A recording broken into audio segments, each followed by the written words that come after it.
Hello and welcome to the Mejlis podcast, Radio Free Europe, Radio Liberty's current affairs talk show focusing on Central Asia. I'm Bruce Pannier, host of the Mejlis and author of the weekly Central Asia in Focus newsletter. 1 year ago, in the first days of January, Kazakhstan experienced the worst violence in the country's history. Peaceful protests that were increasingly calling for changes in the government had spread across the country in just 48 hours, but then violence broke out, and by the time order was restored, at least 238 people had been killed. The year since has seen many changes in Kazakhstan, but at the same time, many of the demands people were calling for in the first days of the protests have not been addressed. So what's different about Kazakhstan 1 year after what is referred to by some as Bloody January? To discuss all this, I'm joined by William Courtney, former U.S. ambassador to Kazakhstan and currently an adjunct senior fellow at the Washington-based RAND Corporation, Vyacheslav Arbamov, founder of the Vlast.kz news outlet in Kazakhstan, Aigerim Toleukhanova, freelance journalist from Kazakhstan and co-host of Eurasianet's EurasiaChat podcast, who is currently based in Prague.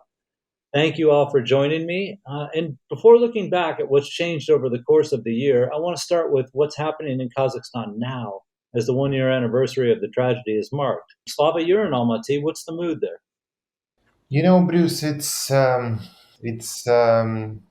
tough to explain in like 1-2 sentences, because it's very different from what we had last year, of course, but it's also very different if you will look to like different groups of people. It's a lot of people who are trying to forget what happened last January, and they're trying to somehow, forget about trauma, somehow to forget about some actions, that we saw last year, not only from the government, but also from some people, in the country and outside the country.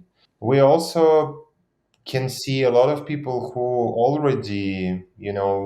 already not remember anything about these January events. Unfortunately for me, because I do believe that as a society, we did not make two very important, steps to heal from this trauma. We didn't have independent investigation. We didn't have, we didn't receive all answers, etc. I'm sure we will discuss it, but because of that, for part of the society, and I am part of this group, it's a very sad days, and it's a lot of triggers that we see right now in Almaty, like same weather, same colors, and a lot of fireworks because it was a new year, and you hear these fireworks, and you immediately remember what happened here a year ago. So it's very different, and it's very complicated to just try to explain what's going on right now here. Okay, thank you for explaining that. It was just I thought it was important to kind of set the mood here about what's going on, And before I go back again, I want to keep with some current events, because yesterday the Kazakhstan's Prosecutor General Vyacheslav gave one of the most full accounts, and this is a very relative way of putting it, but one of the most full accounts to date about what exactly happened last year. And I'll start with Aigerim. I'm sure you saw some of the news too. Did we learn anything new from the Prosecutor General's comments yesterday to Parliament about who was responsible, what the course of events were? So I will not be original if I say we didn't hear anything new from what Prosecutor General said yesterday. There was a statement that we can consider somehow that former chief of National Security Committee, Karim Masimov, can be considered as a main organizer, but still, because we as society and as public have not been shown any evidence or any clue as to what was really happening during these days, I'm sure a lot of people are skeptical about this. And I know that some part of society in Kazakhstan do believe what authorities say, that it was somehow an attempted coup. Some part of society thinks that, blames everything on let's call them marginalized youth that came to Almaty. And another part of society is just confused. And I'm also part of this society because all these days, the last couple of days, I also felt very heavy on my chest and in my heart because it's a very tragic kind of memory.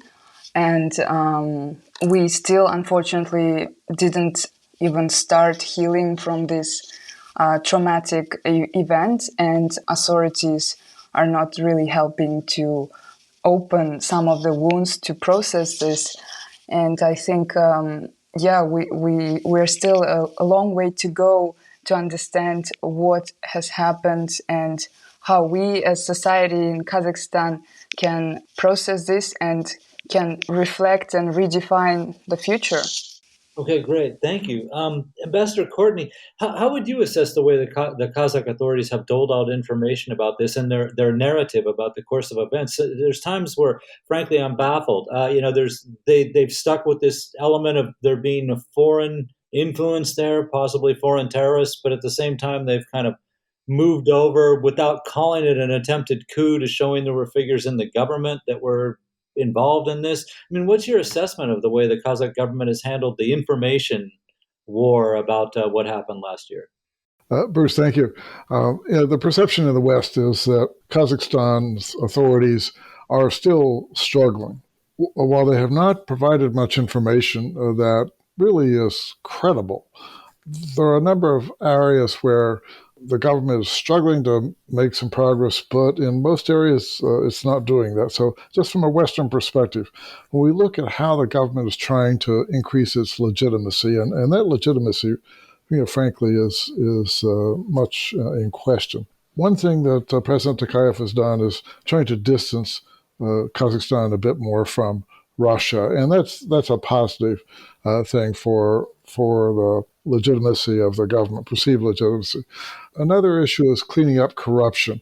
There really hasn't been much progress there, although some with regard to reducing the influence of Nazarbayev associates. But in a number of other areas, a dishonest election for the president, that's been pretty disappointing. No independent investigation of the tragedy last January, that's disappointing. Reforms, Toqaev has talked about reforms, but no reforms really are in sight. And finally, any improvement in the living standards of ordinary people. That, so far, there's been no sign there. So from a Western perspective, there's a lot of concern that the government is still struggling more than it should be at this point. Okay, thank you. And also thank you for opening the door to the meaty part of this show, so to speak, too. Because, and I'll get back to you right away, the role of the Nazarbayev family, and everyone will get a chance to comment on this, but I'll start with you, Ambassador Courtney. The role of the Nazarbayev family. Now, the prosecutor general was questioned about this, whether Nazarbayev himself might be under investigation. And he said there was nothing that wasn't happening at the time. And then when they got asked a question about his nephew, Samat Abish, who was the deputy head of the Security Committee, the National Security Committee, he said that he wasn't even sure if he was in the country, and he wasn't. He had been a witness, but he wasn't a suspect. How do you view the treatment of the Nazarbayev family, who really seemed to be the core of what started the protests last year? So in the West, there's a perception that the Nazarbayev family, stole really an enormous amount, billions and billions of dollars out of the economy. And there were reflections of this in purchases in Geneva, Switzerland, London, of extraordinarily expensive houses and apartments. So from Western perspective, I think the perception is that there's really no significant effort to find and take assets from the Nazarbayev family that have been illegally obtained. So that suggests the Nazarbayev family still has, and Nazarbayev himself still has a lot of influence in Kazakhstan. And of course, a lot of other families that benefited financially from association with the Nazarbayevs, they too are quite concerned, evidently, that they could be subject to some sort of check on this. But so far, the Nazarbayev family and its friends and associates seem to have been protected. And so that's a difficult issue for the government because fighting corruption, is often one of the greatest sources of legitimacy in former Soviet states when it takes place. And of course, often it does not take place. Okay, thank you. And Slav, I'm going to ask you now too. What about, the role of Nazarbayev at the end of last year? The parliament actually discussed the law on the first president, and it looked like they were kind of moving toward canceling the immunity that he's guaranteed. Well, what are people in Kazakhstan? How do they view the Nazarbayev family at the moment that they seem to be untouchable for some reason? Bruce, it's two important points that I need to say before I will answer your question. First, he will still have immunity according to constitution and according to the law on the president of Kazakhstan, not law on the first president, because it was a special law, designed especially for Nazarbayev and his family. But we still have a, legislation on the rule of president or on the institute of presidency. And according to this law, not only current president, but also all ex-presidents, they have immunity. So Nazarbayev himself will have an immunity. His family will lose something, but we don't know yet what exactly they will lose, because it's a lot of loops in legislation. It's a lot of, unanswered questions. So it was the first point. And the second one, we, after a year after January, and because of previous 30 years, we don't have an independent sociological institutions or something, that we can trust fully, that we can say, okay, this poll was taken in Kazakhstan, and we can fully trust this poll. We understand that this is what people think, say, etc. Because of that, because we don't have we have few institutions who are trying to provide some polls and data, but I didn't ever see, last year anything related to your question, any independent polls, like wide, organized throughout Kazakhstan, where people answered this question: Do Nazarbayev need to have immunity or not? What is the legacy of Nazarbayev or something like that? I can tell only based on my conversations with people or conversations of our journalists to the people around the country, because we travel a lot. And the general perception of Nazarbayev changed not last year, not last January, but few years ago, and it's very, very negative at the moment around the country in a very different groups of population, not only inside like ordinary people or poor people or youth people from the city centers, who are traditionally very opposed to the government, but through elites, through business people, they all are extremely negative toward not only Nazarbayev, but also his family and his legacy, because the strongman lost the momentum when he needed to leave his office. It was very obvious, it was very clear. And because of that, we got what we got last year. He concentrated power, he concentrated money, his family owned the country, for years. And because of that, we had a bloody January last year, because people were not able to see this anymore, And because of that, because we saw some actions, against the family. But I totally agree with Ambassador Courtney. Nazarbayev himself and his relatives, his close circle, they still have a lot of power. But because we saw some actions against the family last year, I know that people quite happy with some actions against Nazarbayev himself and his relatives. But if we will, go to the streets and ask people, do Tokayev and his administration, or next government of Kazakhstan need to do more, need to investigate Nazarbayev and his relatives, need to, return assets that they very different ways, took from the country or inside the country. Of course, the answer will be yes, because people are demanding, this family be investigated and being stripped from the power. Great, thank you, and also thanks for making the distinction between the law on the president and his immunity, and the law on the first president, and the fact that you could still cancel that and strip the family anyway of the immunity it enjoys under that. And Aigerim, I'm going to ask you the same question. You were just in Kazakhstan. You're speaking with people in Kazakhstan all the time. What's their attitude toward the process against the Nazarbayevs? Are people angry that they haven't gone further than they've gone, or are they satisfied that at least there seems to be some small level of accounting being demanded from Nazarbayev and his cronies?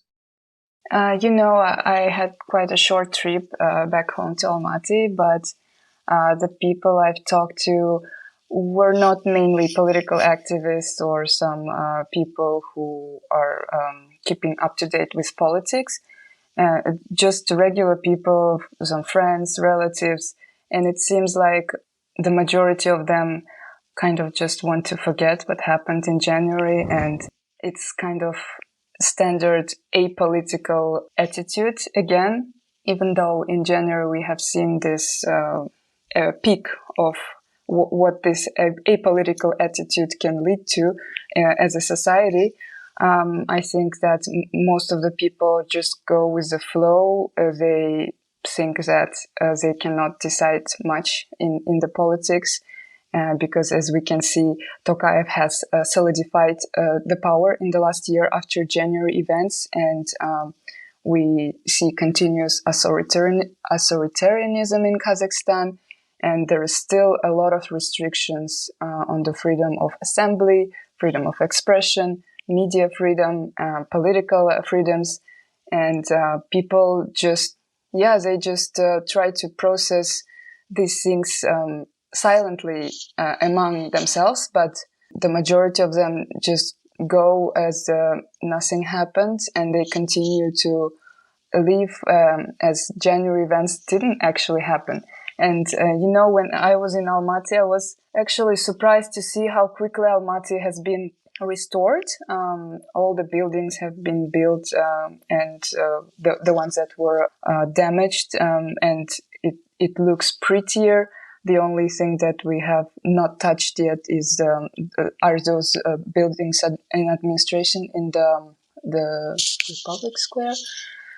And I think that people just want to live their lives and again not be involved in politics. And returning to your question about Nazarbayev, I think some people are still not loyal, but they still think that Nazarbayev has done a lot of positive things in Kazakhstan, especially in the early years of independence. But they also think that in the last couple of years, when he should have left, he didn't, and that's why we are now witnessing all these problems that have been accumulating for decades. They're being exposed in various areas, whether it's economy of the country, politics, or society even, and all these different levels of injustice, inequality, lack of proper education in some parts, or a lack of even language issues. All these things that have been kind of shut down, where people were not allowed to talk publicly about it. Now people start to discuss this publicly, and I think some of the people that I know, they just starting to question what is the direction that Kazakhstan is going to. Why, for example, Tokayev is meeting with Putin while also not approving the invasion of Ukraine. Why do we have even Russian-speaking schools? Some people say that. I was surprised to hear from some people, because They studied in Russian schools.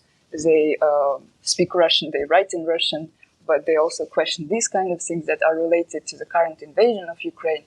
So there are a lot of processes going on at the same time in society, and yeah, it's just the beginning. And as Vyacheslav rightly mentioned, it didn't start just last year. It started a few years ago, and the peak was when Nazarbayev resigned in 2019, and when people had hope that something will change. But we're still hoping that something will change, let's say. Okay, thank you. And we're going to get into that in the second half of the show, so thank you. It was a good place to leave off. But we are at the halfway point in our discussion, so it is time for me to remind that this is the Mejlis podcast, Radio Free Europe, Radio Liberty's current affairs talk show focusing on Central Asia.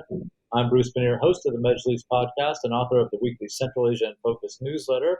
We're talking about the anniversary of the Bloody January events in Kazakhstan last year. And joining me for this discussion are Vyacheslav Arbamov, the founder of Vlast.kz news outlet in Kazakhstan, Aigerim Toleukhanova, freelance journalist from Kazakhstan and co-host of EurasiaNet's EurasiaChat podcast, and William Courtney, former U.S. ambassador to Kazakhstan and currently adjunct senior fellow at the Washington-based RAND Corporation. And Aigerim, I'm going to come back to you right away. Toqaev said, this is new Kazakhstan. This was the whole thing. He called for the amendments to the Constitution. We've seen a snap presidential election. This is all part of him creating what he calls new Kazakhstan. Do you see anything new about Kazakhstan? Well, Toqaev and his administration, as well as different deputies and politicians in Kazakhstan, live in their own parallel reality. Whatever they say is not the case what is happening in society and is not their reality, reflection of reality.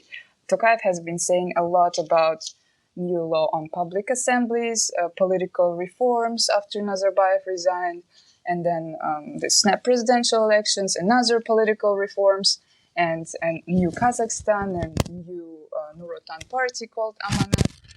Fundamentally, there were no changes that would fundamentally change the whole structure, the political structure, or improve the lives of the people. Yes, there are some positive things, such as appointment of new young people, like the one that the Ministry of Ecology has been recently appointed, a young woman who has her PhD from Japanese university and worked in UN sector. And this is a positive change, but it's just a drop in the ocean. And I'm not sure how big of a difference it will make in this whole ocean of, let's say, turbulence and problems that Kazakhstan is facing, not just internally, but also geopolitically, externally, let's say. I personally, as a citizen of Kazakhstan, I would want some bolder actions from the government, some more clarity, because there is a lot of ambiguity. It's not clear. Yeah, we all say about this multi-vectoral policy that we're friends with everyone, but you can't be friends with everyone all the time if some of the fundamental values are not respected. And when you say that you respect these values, but you also become friends with someone who doesn't respect these values, to me, it's kind of a signal that it's insincere. And of course, I understand it's all the game to keep yourself safe all the time in Kazakhstan, squeezed between Russia and China. But I think it's getting to a point when people want some clarity, some direction, and some understanding of what this administration is doing and what it wants to do, and not just saying that this is a reality that is already here, but what is actually it's leading to, which reality it's leading to country. So, that's my point.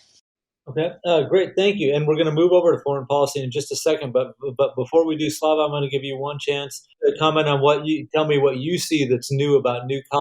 And then you're free to talk about foreign policy after that too. But domestically, what's new about new Kazakhstan? Anything? I can give you a very short answer. No, nothing new in a new Kazakhstan, because you cannot have a new country built by old people from who have been in power for so long. They all all the people who are right now, this in this, program on transformation of the country, according to Tokayev, they all were involved in all previous, not only reforms and changes in the country, but also in the repressions, against civil society and journalists and activists.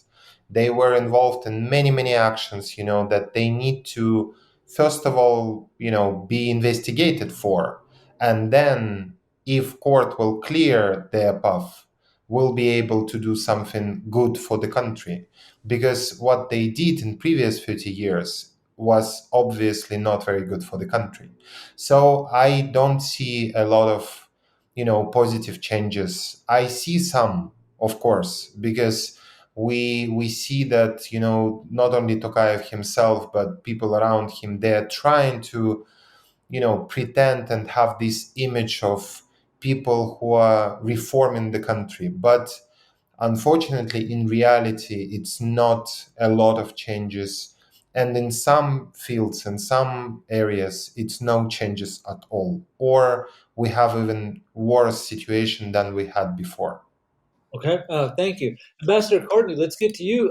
Because I want to talk a little bit about the foreign policy changes in Kazakhstan. Now, some of these have clearly been forced on Kazakhstan because of the situation of Russia's war in Ukraine. It caused Kazakhstan and a lot of countries to reevaluate their relationship with Russia and kind of redirect a lot of their foreign policy. Admittedly, Tokayev, should be his forte. He's got the foreign affairs background to do this kind of stuff. Has he successfully guided Kazakhstan through very turbulent waters, so to speak, of the immediate foreign policy concerns for Kazakhstan? Bruce, President Tokayev has, in fact, made some important progress. You'll recall that in the January events, he invited in Russian or CIS troops to help stabilize the situation. Of course, that was unpopular in Kazakhstan, and so Tokayev has since then been trying to pull back, if you will, saying explicitly that Ukraine did not support the war in, Kazakhstan did not support the war in Ukraine. Kazakhstan would not recognize Donetsk or Luhansk people's republics, not supporting Russia in some of the UN activities, UN resolutions. So that's been a helpful step by Kazakhstan to enhance some of the integrity of its multi-vector foreign policy. But multi-vector foreign policy has never been equal vectors in all directions. Of course, Russia, China are much more important than the Western vector, for example.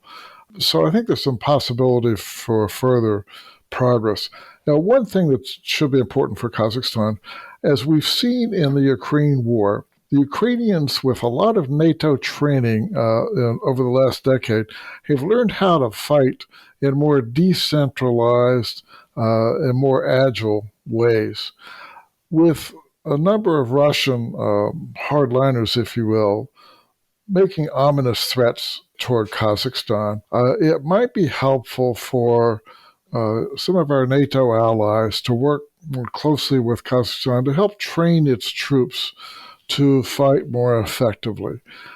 This doesn't have to be a high-profile activity. It wasn't in training the Ukrainian troops, but it will be important for Kazakhstan now to think about ways to enhance deterrence against any potential Russian aggression. Now, a Russian loss in Ukraine is probably one of the most helpful things for Kazakhstan to reduce threats against it. But still, at the same time, it's probably useful for Kazakhstanis to think about how to train their troops to fight more effectively in the event that Russia does try to seize some of the oblasts, the northern oblasts or other oblasts in Kazakhstan. So I think there's an opportunity here for Kazakhstan's foreign policy to strengthen the Western vector here if the Western countries are willing to cooperate with Kazakhstan in helping enhance its military capability. Great, thank you. And this is a good point, kind of segue back a little bit into domestic politics. Slava, can you tell me how much does Tokayev's handling of the situation, the relationship with Russia, I mean, And Ambassador Courtney mentioned that there have been Russian officials who have made specific threats against Kazakh territory. Is Toqaev benefiting from this to some extent? Is it buying him some extra time, or extra patience from the people because they think he's handling the situation with Russia adequately? It's hard to say what is the perception of the population in general, but I've talked with a lot of people, and it's kind of my own opinion that it's not the bad moment for us to have the guy who is a diplomat as a leader of the country. To be honest, in this situation, because it's very very clear that he's trying to balance between very, very powerful players and between being inside very, very difficult situation, because we see and we understand that Russia is trying to pressure Kazakhstan all the time in very different ways, and I believe it's an explanation of why Tokayev and Putin meet each other and talk to each other so many times. Last year they did it more than 20 times. They met in very different places, around post-Soviet countries, of course, because Mr. Putin is not welcomed anywhere in the world else. But they met one-on-one many times. They talked by phone many times, and I believe it was a lot of attempts, not only from Putin himself, but from Russian officials in a different ways, including some public threats and some public posts and comments that they are making to force Kazakhstan to recognize these two quasi states, that Russia control in Ukraine, or to support the war in general. And the fact that Tokayev didn't do that is a good news for us here, because I do believe that in general Kazakh society will never forgive to anyone, including Tokayev, if it will be a full support of the war or something like that. But at the same time, Kazakh society understand that it's not an easy way, to handle this situation.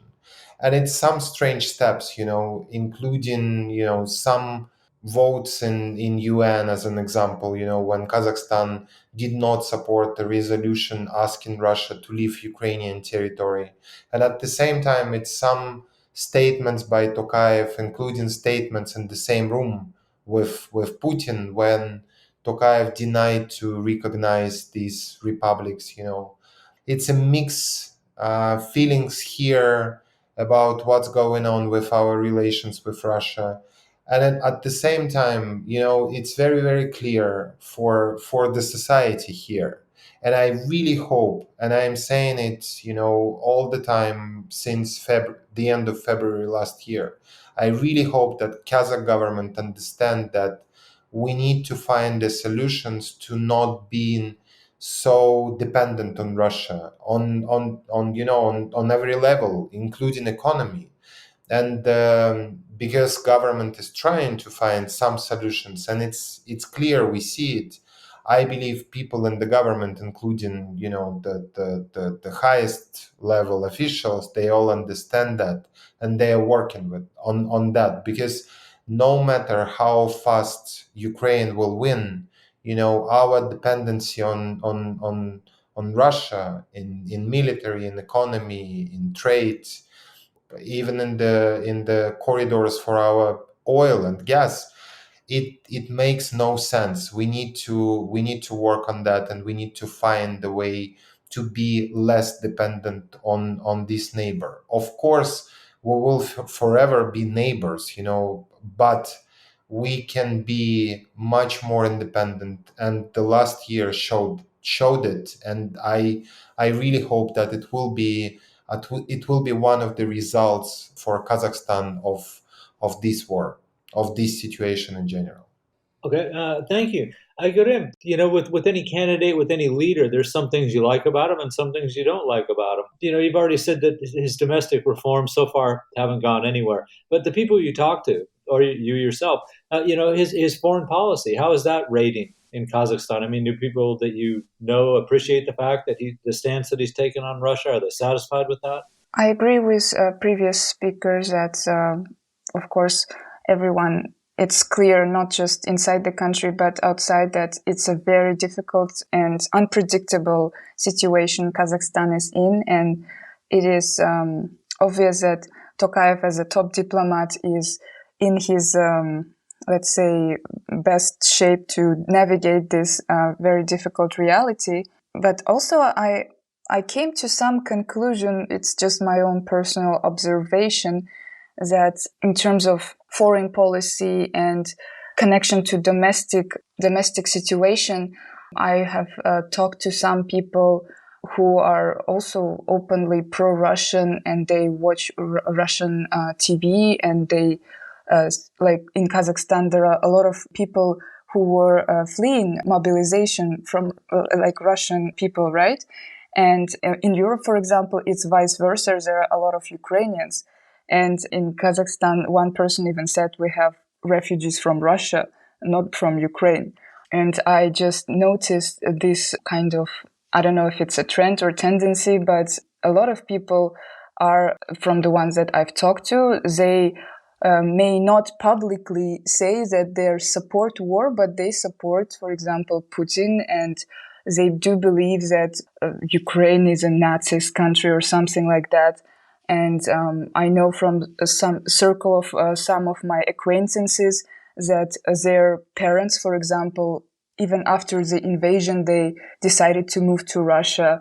And there is this kind of awkward situation in which this person has their parents in a different country, but this person identifies themselves as a Kazakhstani and has Kazakhstani identity, but their parents have kind of different identity. So this is another process that is going on currently in Kazakhstan in terms of de-Sovietization, decolonization, let's call it, where people are trying to understand who are they as a person, as a, I don't know, belonging to a certain state, to certain culture. And and there are also changes culturally and the attitude towards Russia and what it brought as a Soviet legacy. So a lot of processes going on, and I think each person in their head also kind of trying to make sense of what is there for them. And I think that's why maybe there is a lot of confusion everywhere and a lot of ambiguity and not so clear what is the exact direction in terms of where authorities are going, in terms of what society is as one, because there are different parts of society that have different opinions on different fundamental things. And it's a very complicated country, let's say. Okay, great, thank you. Well, we're getting close to the end of the program, and I'm going to give you all a chance to say anything that you thought we didn't cover that you wanted to comment on. But also with a mention that after last year's events finally settled down, there were several people who had said they thought that that was only the first time that was going to happen. That if things didn't change, the same things that happened last January would happen in Kazakhstan again. And possibly actually overthrow the government the next time around. So with that in mind, where do you think, not so much where should Kazakhstan be going, but where is the process, the progress or lack of progress? How long can that situation keep going before we end up back where we were in January? And I'll start with Slava.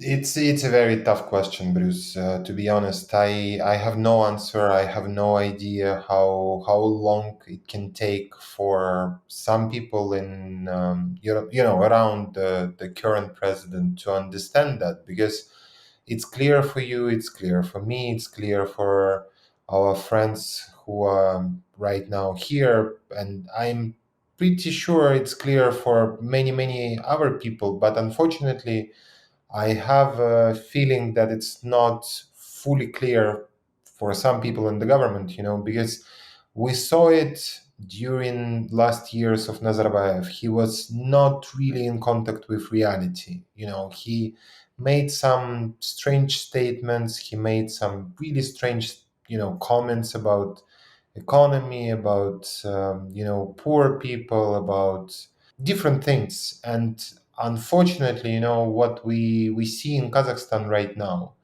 yes, people in power are smarter, and their statements maybe not that stupid, but they're trying to run away from reality. They're trying to run away from real reforms and real changes that Kazakhstan definitely needs to have, to improve the situation in many many areas, including not only like politics but also economy and social situation and social justice and many many other things. So I really hope that, because unfortunately, we are still an autocratic country, and we still cannot expect that we can have a people's movement or grassroots movement, that will just make a great statement, or just say that the society have this wish and then government will do some steps. Unfortunately, we cannot expect something like that, because we still have very, very repressive legislation. We still have we saw a lot of actions against civil society and activists last year, since January events, since Bloody January. So we cannot expect these formation or changes of the country from the grassroots, from the people. We unfortunately still can have it only from the top, from the government. So my understanding, we need to talk more about that. We need to say out loud that this country is demanding changes, demanding reforms. And it was a lot of hopes on Tokayev after Nazarbayev resignation. And it was very clear that people are expecting some positive changes from the new president, from his administration. I think that he is losing this time. I think that the part of the society have a lot of questions toward his actions, not only during January last year, but also before and after that. And it will be more and more questions. It will be more and more unanswered questions. And I really hope that really soon people in the government will understand that they need to address these questions. They need to change their attitude. They need to work with civil society.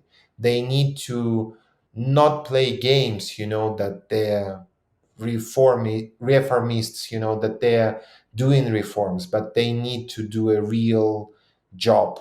And I still have a lot of hopes, and I'm optimist, and I'm talking to you from Almaty. It means that I believe in my country and I believe in the future of my country. Unfortunately, in the last year, I didn't see a lot of understanding of these things from the government, and I hope it will change pretty soon. Okay, thank you. Aigerim, last comment from you. And also, do you think the Kazakh government has learned any lessons from what happened last year? I don't know. I don't think they learned some big lessons from what happened in January last year. I think that as Tokayev has cemented his power this year, he's now trying to navigate it and trying to keep it under control. But there should be also an understanding that society has changed, if not dramatically, but it did change after January events, and it is traumatized. And it is still recovering, and it will demand some answers and actions from the government. I think everything that Vyacheslav said, I agree with. But I also wanted to note about the people themselves. Those from civil society, they're already doing their best. They work with their big hearts, trying to improve things in Kazakhstan.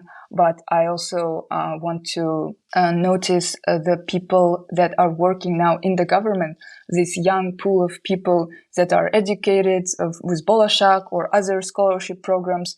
I know some of them, And there is some understanding on their side that they need to work harder and to improve the situation because there are so many problems. But unfortunately, some of them, they're also trying to imitate what the older generation is doing, trying to ignore the problems or say that, oh, these people, they just complain all the time and they don't offer any solutions and they don't see all these barriers to which they cannot politically participate in making decisions. So I hope that this younger generation of those who are involved in politics in Kazakhstan, they will also be more compassionate to their own people and that they will try to really get into the point of what people are shouting about, even though they can shout about something like give us the money. But what is the very root of the problem? It's not that they just want money. It's that the social policy is not working properly. It's that the different other policies are not working in Kazakhstan. So I really hope that they will think through these policies and they will make some fundamental changes that are in their hands that they can do within this current very restricted authoritarian political system. Okay, thank you. And Ambassador Courtney, you were the U.S. ambassador in Kazakhstan in the early 1990s, which could best be described as a chaotic time for Kazakhstan, and yet they managed to salvage themselves and pull themselves out of it. Last year, another chaotic time at the start of the year. What do you think is important for Kazakhstan moving forward? So in the early 1990s, actually, it wasn't quite so chaotic. It was just beginning de novo, if you will. And as was mentioned earlier, President Nazarbayev actually did accomplish a lot in the early 1990s. But of course, as we all know, he stayed on too long. For the current government, the promise of reform appears not to be credible. So as we see in so many other countries, real reforms only come from bottom-up political pressure. They don't come from top-down decisions by elites to basically reduce their power and share power with others. What we saw last January was protests which started in one area spread quickly to the rest of the country. It's quite possible, maybe even likely, that this is going to happen again because ordinary people don't see their lives getting better. They see the government just as repressive as before. And when it happens again, hopefully it won't be co-opted by security forces and others who turn to violence. But the spread of, if you will, a color revolution of the kind that we've seen in both Ukraine and Georgia. In both cases, color revolutions led to more open societies with significant democratic gains, fighting of corruption in Georgia after the Rose Revolution. Central Asia is not Ukraine or Georgia, but the Kazakhstanis have higher expectations now. They're well-educated. As Aigerim pointed out, there are a lot of Bolshak graduates back in Kazakhstan who have expectations that really are not being fulfilled in the kind of repressive situation now. So unless the Toqaev government makes some genuine reforms, I think the situation is going to be vulnerable to another political or social uprising at some point. So I believe Kazakhstan's Western friends are very much encouraging reforms because they think that would be a way to help improve conditions and reduce the risk of protests that could turn violent. And that's a good way to end the program, too. And I'm sorry, we do have to end the show, but this topic is so big we could go on about this for days, actually, to try to recount everything that's been going on and where it's headed. But I want to give a thank you to Aigerim and to Ambassador Courtney and to Vyacheslav for being on the program with me. And a big thank you to Nathan Shoemaker, our Mejlis podcast producer in Washington, D.C. And a reminder, you can subscribe to the Mejlis podcast or Central Asia in Focus newsletter by visiting Radio Free Europe, Radio Liberty's website at rfarl.org. Thank you very much, and we'll be back next week.